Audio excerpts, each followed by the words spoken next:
ಈಗೆ ಏನು ಬೂವ ಮಾಡಲಿ? ಅನ್ನನೂ ಒಬ್ಬಟ್ಟು ಮಾಡ್ಲಾ? ಹಾಂ, ಶೀಶಿ ಬೇಡ. ನಾನು ಶೀಶಿ ಮಾಡ್ತೀನಿ ಅಂತ ಹೇಳಲಿಲ್ಲ, ಒಬ್ಬಟ್ಟು ಮಾಡ್ತೀನಿ.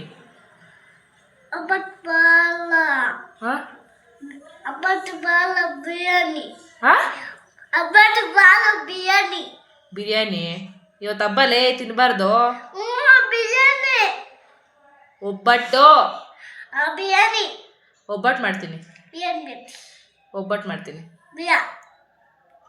ಒಬ್ಬಟ್ಟು ಇಲ್ಲ, ನಾನು ಒಬ್ಬಟ್ಟು ಮಾಡ್ತೀನಿ. ಹೋಗು.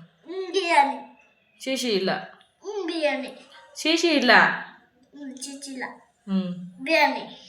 ಶೀಶಿ ಆಗ್ಬಿಟ್ಟೆ ಬಿರಿಯಾನಿ ಮಾಡೋದು. ಅದಕ್ಕೆ ಶೀಶಿ ಇಲ್ವಲ್ಲ, ಒಬ್ಬಟ್ಟು ಮಾಡಿಬಿಟ್ಟು ಅನ್ನ ರಸ ಮಾಡ್ತೀನಿ.